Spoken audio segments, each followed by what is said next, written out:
Order was originally formed as a means to go hand in hand and fight against the half-breeds. Humanity was at the time at war with the half-breeds, and they had a hard time surviving. The half-breeds were fewer, but they were definitely more powerful. At this point in the story, the Order has realized that in order for them to finally win the battle over the half-breeds, they have to commission the best weapon makers that are in the world to make the things that they need to fight whatever it was that they were coming up against. And that war that remains a status quo for the better part of 1,000 years suddenly changes with the Industrial Revolution, because now that equilibrium is changed by machinery and inventions. We started looking at what are the things that we think are interesting to propel something, to weaponize something. It took a lot of iteration to get something that had the craftsmanship of the period, but also you had this alternate technology that you had to integrate into just the basic assault rifle. There's definitely prototype weaponry at that time where some of the guns makers were developing automatic weapons out of their semi-automatic weapons. So we thought a rifle that was fully automatic was something that they would have figured out.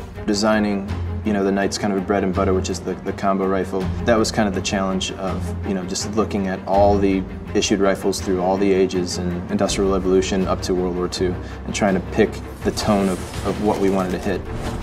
So we attempted to make a Victorian version of the AK-47 plus this kind of alternate fire. At the time, they had originally there was something called a combo gun, but it was a rifle shotgun setup, so we kind of took the name, leaving the form factor of the kind of master key setup and changing the shotgun out for something that delivered kind of like a concussive blast.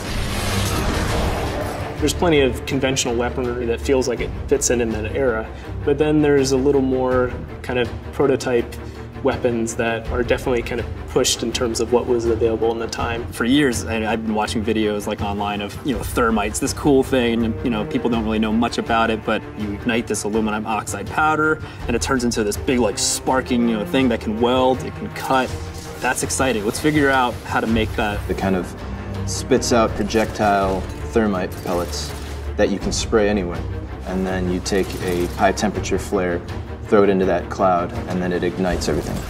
You could do it in that order, but what if you were to actually fire the flare first, set that up, and then spray the thermite after? It's got multiple different ways that you could play it. That's interesting. So we just kind of kept on going down that path of figuring out what things that maybe, don't get a lot of exploration in other games for weapon ideas. We wanted to make sure nothing felt contrived. So we went to a meticulous level of research and trying to find, as we're putting together these slightly fantastical devices, how we can make them feel grounded in the technology of the era. We were looking at Edison and Tesla, and so we said, okay, well, electricity has got to be something that we play with, and everything's being electrified at the time period, so let's put that in one camp. We've actually used Tesla as one of our main points of contact in the game.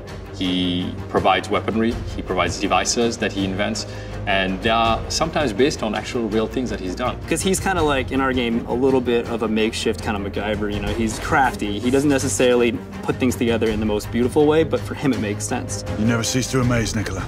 So we said, okay, maybe he took these leftover parts from a rifle, the forestock, and he just started whittling and cutting it down and adding some other pieces to it. Even though they're gadgets and weapons that didn't exist in that time period, they're made from components and ideas and research that were available then. Especially the arc gun, when it kind of unfurls and starts charging up. And we thought, okay, well, it's kind of cool if maybe it spins up, generates electricity, and that thing then kind of stores itself along a Jacob's ladder-like apparatus that is also the aiming part of the weapon, and then that thing finds its way kind of arcing towards its target, and when it hits, it delivers, so much energy that whatever it hits, pretty much it atomizes and blows it up.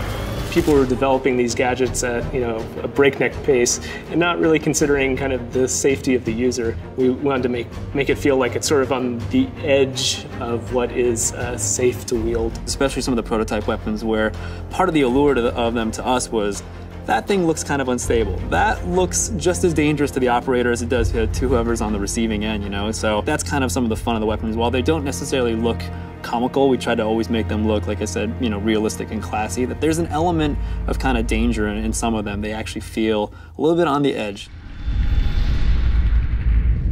It was a question of understanding what it was about the werewolf lore that is as intelligent as you are, but is as bestial as a wolf could be. PlayStation